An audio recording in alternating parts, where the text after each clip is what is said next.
Bismillahirrohmanirrohim. Assalamualaikum warahmatullahi wabarakatuh. Semoga anak-anakku semua dimanapun berada, senantiasa selalu dalam lindungan Allah Subhanahu wa Ta'ala. Amin. Hari ini, kembali lagi kita belajar IPA bersama Ibu Nurul Dina Evita. Materi kita masih terkait tentang pesawat sederhana. Hari ini saya akan membahas mengenai bidang miring dan tuas. Bidang miring. Nah, seperti ini yang dimaksud dengan bidang miring, ya. Ini adalah suatu bidang datar yang diletakkan miring, ya. Jadi bidang miring itu merupakan bidang datar yang diletakkan miring sehingga membentuk sudut tertentu yang dapat memperkecil gaya kuasa. Beberapa alat yang penerapannya menggunakan bidang miring yang sering kita gunakan dalam kehidupan sehari-hari, ya. Ada pisau, kemudian tangga, paku, mata kapak, sekrup, linggis, jalan berkelok di pegunungan. Keuntungan mekanis atau KM bidang miring dapat dihitung sebagai berikut. Nah, ini. Keuntungan mekanis sama dengan gaya beban atau FB dibagi dengan gaya kuasa atau FK. Nah, ini ada dua segitiga yang sebangun, segitiga besar dan segitiga kecil, ya. Sehingga FB, nah ini FB dibagi dengan FK, ini itu sama dengan panjang sisi miring atau L dibagi dengan H. Sehingga keuntungan mekanis bidang miring itu sama dengan panjang sisi miring L dibagi dengan tinggi bidang miring. Dengan KM keuntungan mekanis, FB itu adalah gaya beban, FK adalah gaya kuasa, L adalah panjang bidang miring, dan H adalah tinggi bidang miring. Untuk contoh soal, diperhatikan, sebuah papan kayu dipakai untuk menaikkan sebuah peti ke truk, seperti pada gambar di bawah. Nah, ini gambarnya. Tinggi truk yaitu 1,5 meter, ini, dan panjang papan itu sepanjang 3 meter. Jika papan disandarkan pada truk, berapakah keuntungan mekanis bidang miring? Jadi, yang mau dihitung adalah keuntungan mekanis. Nah, kalau seperti ini, maka terlebih dahulu kita lihat yang mana yang diketahui, ya.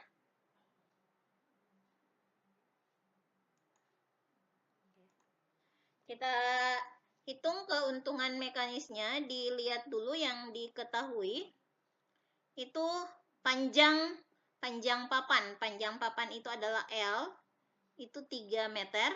Kemudian tinggi truk itu H, atau tinggi papan, ya. Tinggi papan dari sini ke sini itu H, sama dengan 1,5 meter. Yang ditanya adalah keuntungan mekanis. Nah, diperhatikan ini rumusnya, keuntungan mekanis bidang miring sama dengan panjang, ya, panjang bidang miring dibagi dengan tinggi bidang miring. Panjangnya 3 meter dibagi 1,5 meter, sehingga keuntungan mekanisnya sama dengan 2. Kemudian kita lanjut ke ini seperti jungkat-jungkit, ya, di mana tumpuan, ya, tumpuannya di sini, kemudian kuasanya di sini, berarti titik dari titik tumpuan sampai ke titik bekerjanya gaya itu adalah lengan kuasa. Jadi kalau FK di sini berarti di sini pasti lengan kuasa. Dan sebaliknya, kalau di sini adalah beban, berarti dari titik tumpu ke beban, titik beban itu adalah lengan beban.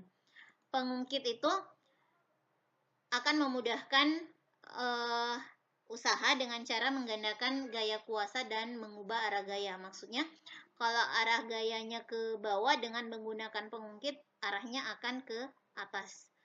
Untuk selanjutnya, agar dapat mengetahui besar gaya yang dilipat gandakan oleh pengungkit, maka terlebih dahulu harus menghitung keuntungan mekanis. Syarat suatu kesetimbangan itu harus sama, ya. Supaya seimbang berarti yang di kanan harus sama dengan yang di kiri. Berarti FK dikali LK harus sama dengan FB dikali dengan LB. Dan keuntungan mekanis sama dengan FB dibagi dengan FK Sehingga keuntungan mekanis untuk tuas itu adalah lengan kuasa dibagi dengan lengan beban. Dengan ketentuan KM adalah keuntungan mekanis, FB ini adalah gaya beban, kemudian FK adalah gaya kuasa, LK lengan kuasa, dan LB adalah lengan beban. Jadi kalau dapat soal seperti ini, misalnya contoh ya, untuk menghitung berapa FB-nya.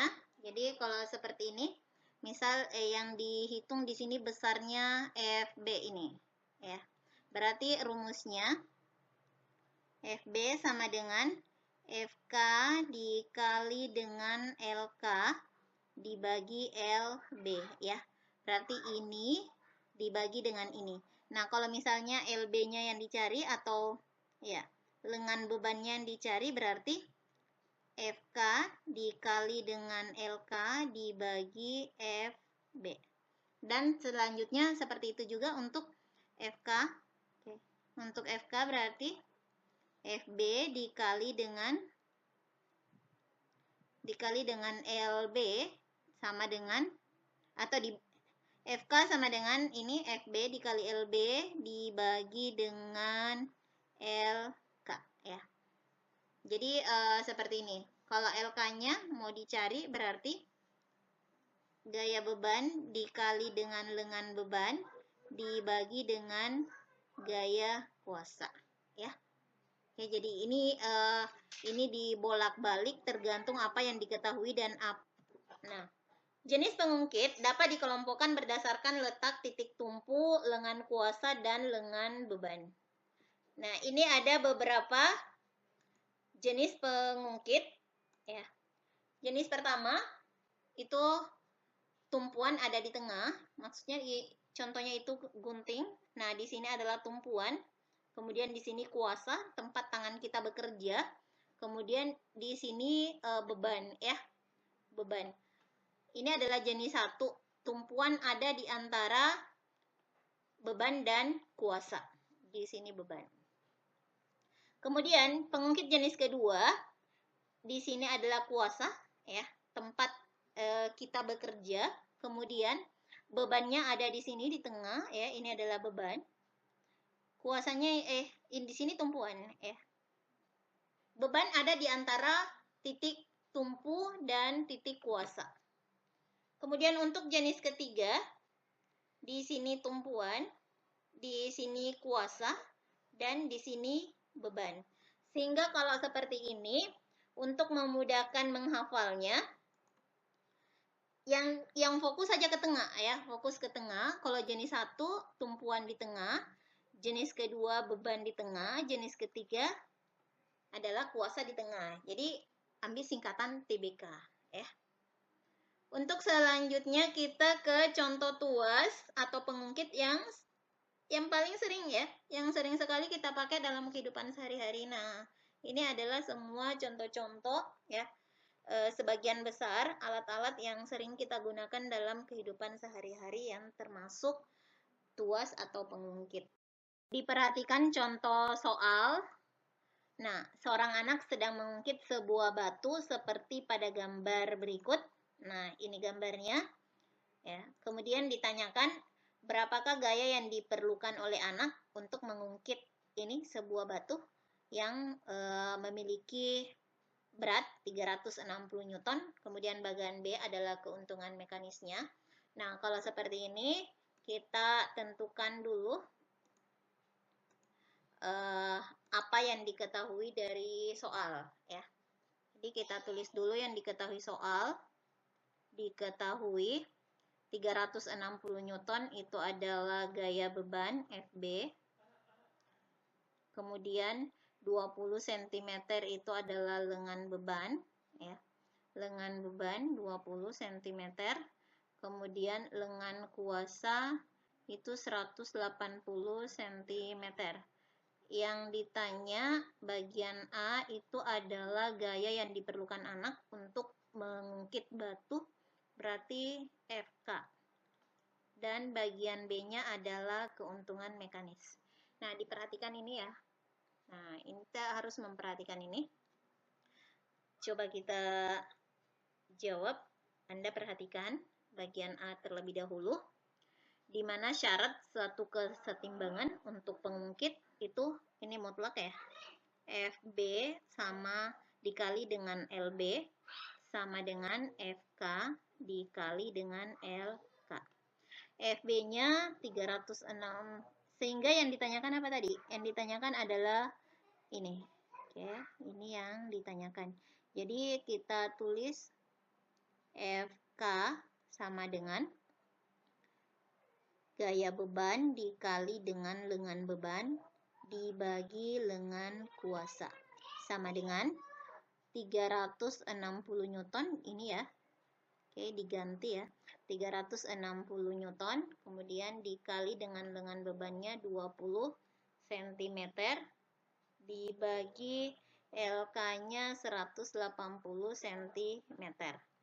Sama dengan ini 36 kali 2 itu 772 tambah 02 720 ya. Newton 7.200 Newton cm dibagi 180 cm. Nah, ini sisa 1, ini disederhanakan ya. 72 dibagi 18 itu sama dengan 4. Kemudian ada 01, 40 Newton. Jadi FK-nya sama dengan 40 Newton. Kemudian untuk bagian B, ya, bagian B keuntungan mekanis. Keuntungan mekanis lengan kuasa dibagi dengan lengan beban. Lengan kuasanya 180 cm dibagi dengan lengan beban 20 cm sama dengan 9 ya. Ini 18 bagi 2 sama dengan 9. Atau boleh juga pakai ini, rumus yang ini ya, rumus ini. KM sama dengan FB dibagi dengan FK. FB-nya, nah ini 360 Newton ya, dibagi dengan FK-nya yang didapat tadi 40 Newton. Untuk sederhana kita coret nolnya 1 masing-masing di atas dengan di bawah, sehingga 36 bagi 4 itu sama dengan 9 ya. Jadi sama.